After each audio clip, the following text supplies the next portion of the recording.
7 o'clock, are you ready? All right, we'll call to order this meeting of the Valley Center Planning and Zoning Board for Tuesday, January 27th. For all those willing and able, start with the Pledge of Allegiance. I pledge allegiance to the flag of the United States of America and to the republic for which it stands, one nation, under God, indivisible, with liberty. I thought there would be some people here. I don't know the last time we had an empty house, especially with the items that we have. Okay, roll call, please. Gary Jansen, Here. Paul Spranger, Here. Amy Bradley, Steve Conway, Here. Rick Schellenberger, Scott Phillips, Here. Dalton Wilson. Thank you. If everybody's had a chance to see the agenda for tonight's meeting, are there any questions or comments? If there are none, I'll make a motion to approve the agenda as presented. I'll second. I have a motion and a second. All those in favor? Aye. Any opposed? Okay, approval of the draft minutes of December 18th. Anything to add, questions, revisions? If not, I'll make a motion to approve the draft minutes as presented. Second. A motion and a second. All those in favor? Aye. Any communications?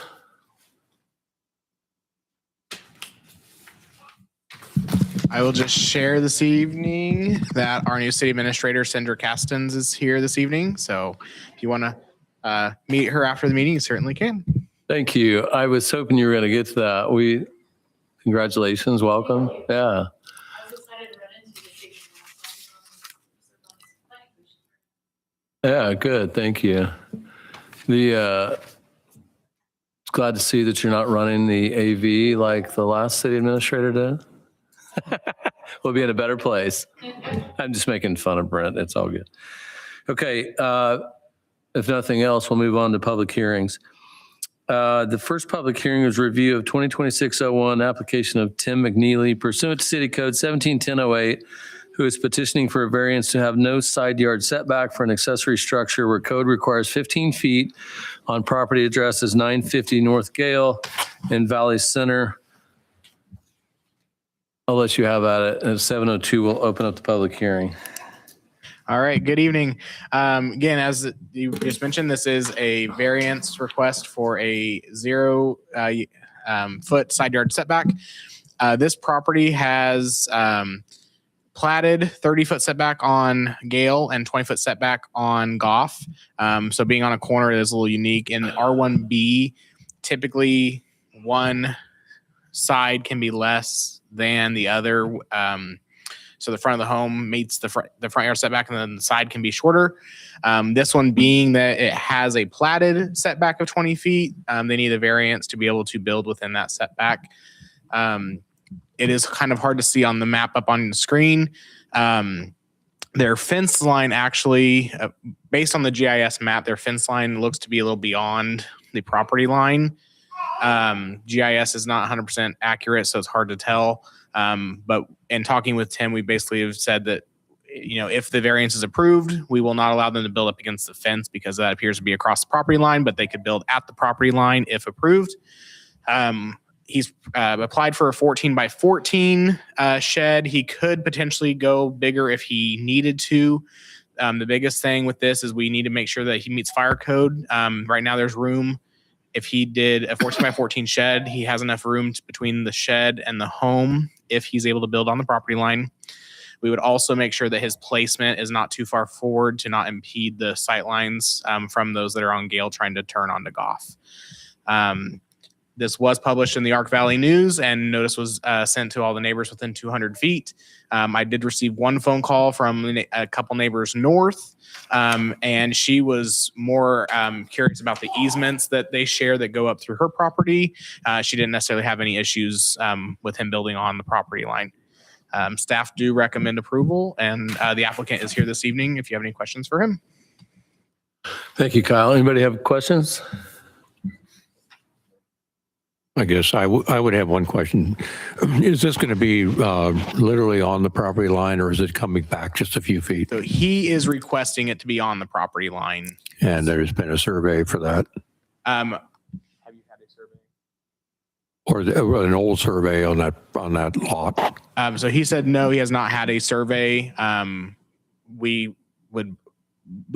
What we've measured out is about a little over 5 feet from the house and then 14 Okay. feet. So the shed would fit as long as he's using those measurements. Okay. We could definitely ask him to have a survey or find those property pins before placement to make sure that he isn't placing it across the property line. Now, is this a movable shed or is it going to be a foundation? Brought in, built, or are you going to build on site? Okay. On skids, or is it got a actual foundation? Is it considered a permanent structure? Kind of more of a portable building. Be anchored. Yep. Okay. So more of a portable building that he will build and be anchored. Okay, perfect. Thanks. You're welcome to if you've got anything to add, you don't have to. But if you do, I'd ask that you come up to the podium if you don't mind. Hi, I'm Tim McNeely. So the GSI map is completely off. So that's why it's like, in my opinion, it is. Because if it's correct, then I own the neighbor's air conditioner unit to the north. Fair point. I work with GIS maps all the time, and they can't be relied on. You're right. I was wanting to stay away from the fence line, anyways, and stay a couple feet so that way I can get in there or whatever if I need to. But I mean, and then when I, excuse me, when driving on that Goff Road, there's a lot of people with sheds that pretty much hit that fence line. So I just didn't know, I mean, it would be nice to put it on the fence line so then I don't have to, replace that fence part. I could save some fence whenever I'm replacing my fence because I'm going to be doing that soon and then in the springtime. So I don't know. But whatever I'm allowed to do is what I'll do. Thank you. I appreciate that. Yeah. Any other questions or comments? All right, seeing none. Based on city staff recommendations, public comments, and discussion by the Board of Zoning Appeals, I make a motion to approve V 2026-01. A motion and a second. All those in favor? Aye. Any opposed? Thank you for being here.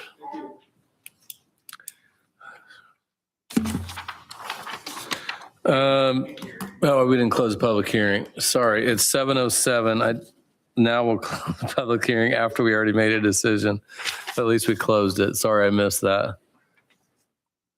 Item 2 is review of 2026-02 application of Eric Gilbert and Air Capital Land Company pursuant to City Code 171008, who's petitioning for a variance to have a minimum lot width less than 35 feet on several proposed lots in the Sunflower Valley Edition.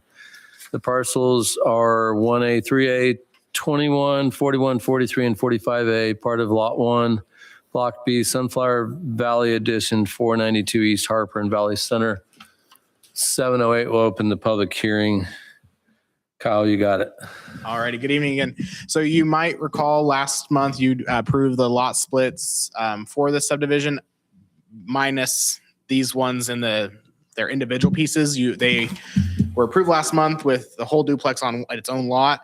They're coming back for the variance, and then if the variances are approved, you'll consider a lot split in a few moments. Up here on the screen, you can see the lots in question. They essentially are asking for about a 10% variance in the lot width. So with these, some of these are kind of more pie-shaped lots. They have to be 35 foot wide at the setback line, and these are all narrower than that at the setback line. But again, it's about a 10% variance, which in other municipalities' codes, they often allow staff a 10% administrative adjustment. Our code does not allow that for me to do or for our administrator to do. So it's coming before planning and zoning to ask for that variance for the lot width. Their lots do meet the overall size requirement. It's just the lot width that needs the variance. This is lot 1 that you're considering now, and then lot 5 will be next. But the first 4 in lot 1 are right here at the corner of Hayes and Harper. And then up at the northwest corner of that development, there's one more parcel here that they would like to split into two. That is smaller. And then the very south end of the development where there's not currently any buildings, this is currently vacant. They want to go ahead and get these split out into individual parcels as well. Again, the lots all meet the minimum size requirement. They just do not meet the minimum lot width. All of these ones that already are built and the ones that are proposed for the southern end would be able to fit the same size building that they have been building, which meets the fire code as far as they're far enough away from the property line to be, and far enough away from the next building. So that's not necessarily a concern. And we only had one person call regarding these lots or this variance and lot split. They live to the north end of this development.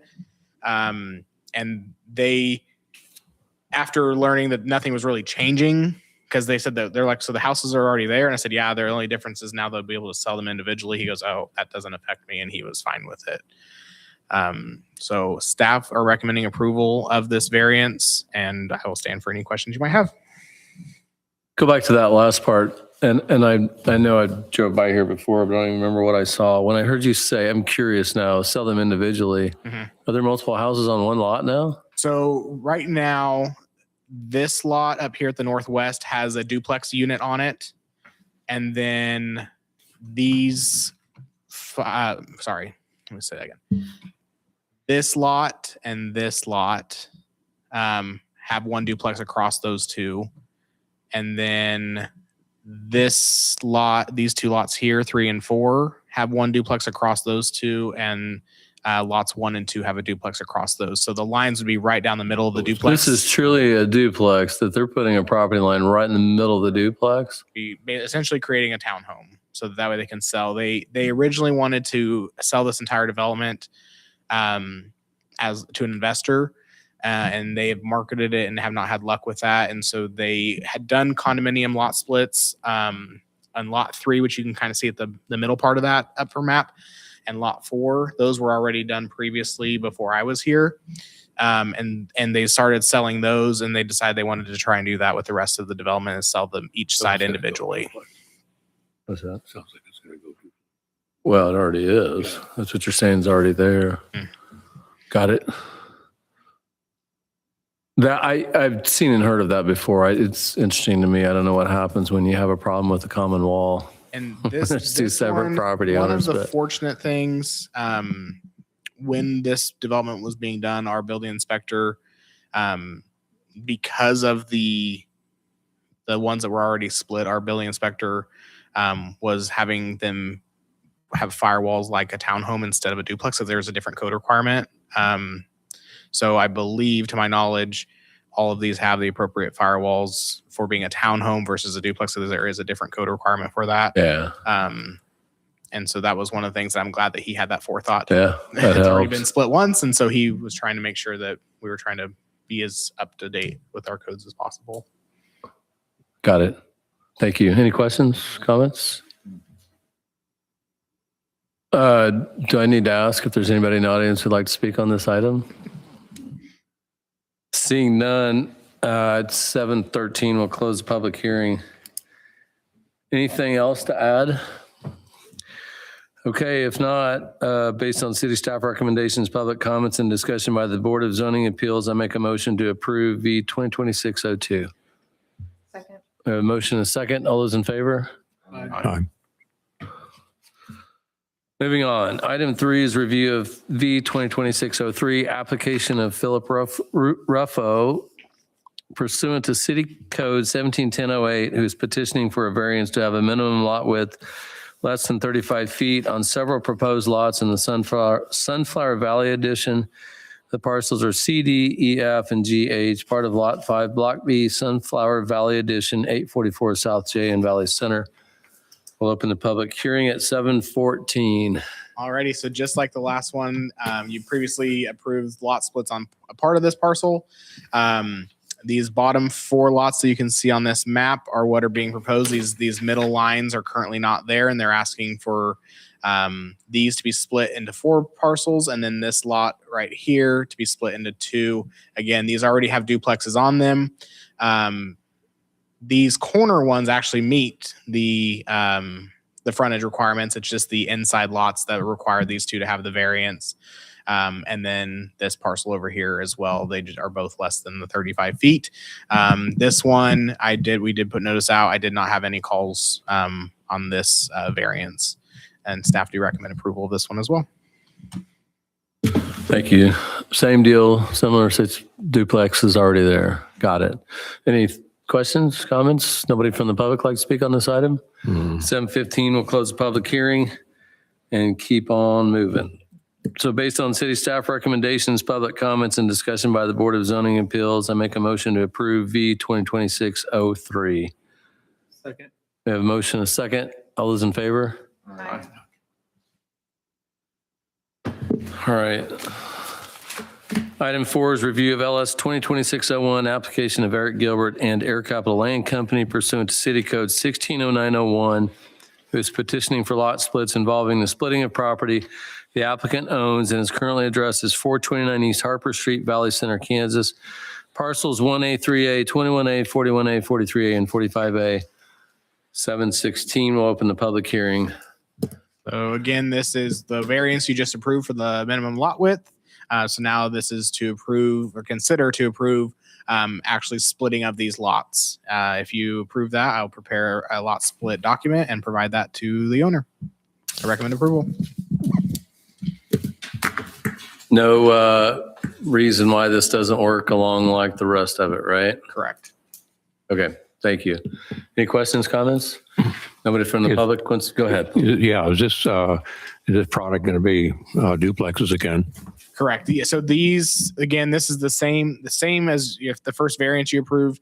Lots 1, 2, 3, 4, 44, and 46, I believe, all are already built on. And then the other ones are not built on yet, but that's the southern end of the development that still needs to be built on. And I just misspoke. 40 is at the south end of the development. 20, I can't read that. The northwest corner, these lots are already built on, and then the southern end and the 40s, those ones have not 21 been and built on 22. yet. Thank you. 21, 22. Thank you. Okay. Okay, if nothing else, we'll close the public hearing at 7:17. Based on the city staff recommendations, public comments, and discussion by the Planning and Zoning Board, I make a motion to approve LS 2026-01. Second. A motion second. All those in favor? Aye. Okay.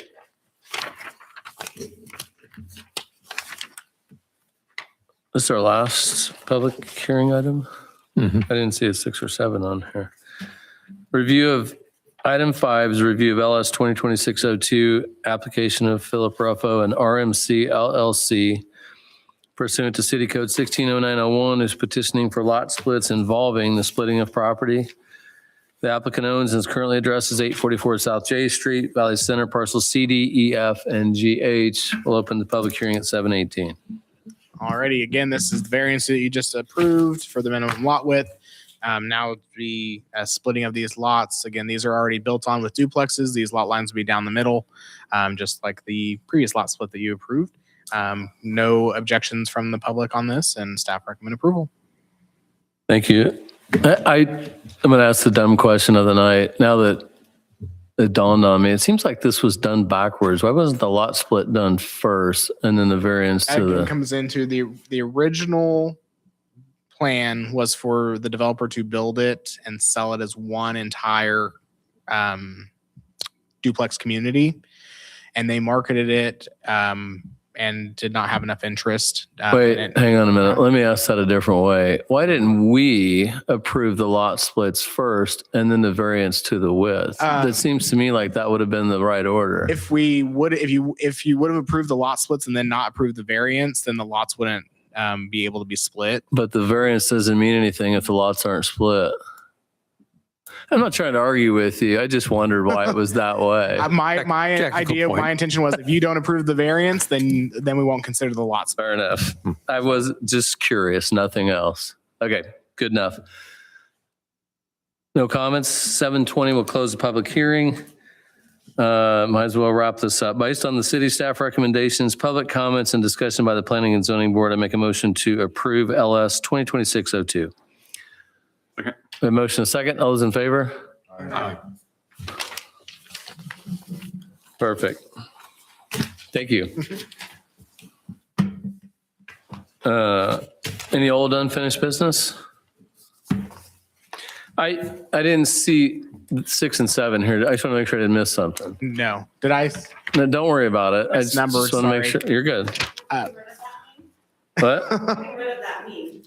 Okay. Oh, thank you. Thank you. I'm tracking here. I shouldn't even have to ask that question.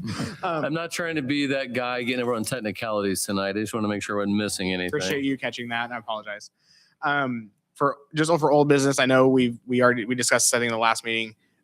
We will have some terms coming up, and I will be reaching out to those members to see if they want to renew their term. I believe that's in April, and at that time we will also reorganize if you choose to, chair and vice chair. There's officer elections in April, right? Sir. Yeah, So it seems just- that the chair has been chair long enough. So everybody keep that in mind. There's officer elections in April. So- Dalton said he's interested, so. But I just wanted we're to let gonna you know vote him I in will whether he's be there or not. reaching out to make sure that you're still interested, and to those of you that are up. And if you're not, that's perfectly fine. I just want to make sure we have enough time to advertise if there's someone that does not want to renew their term. How does that work? Sorry, like, is it? I just don't know. So if you get to the end of your term and you do not want to renew, you just let you may know, and you'll term off at the end of your term, and then we'll have to advertise and appoint somebody to fill that term. We had someone right after I started that resigned midterm, and so we had a vacancy. I think that's actually the one that you filled, and so that you're on I think a 3-year term. I think it's a 3-year term. And so like if you don't fulfill it and have to resign for some reason, we'd have a vacancy, and then we would do the same thing to fill that one. So we just have the 2 seats like yours that we have 2 out of city requirements, and then the rest would have to be live in the city. Sounds good. Thank you. No new business? Any items by commissioners? Anything to add? Okay, if not, I move we adjourn. Second. Motion second. All those in favor? Aye. Thank you.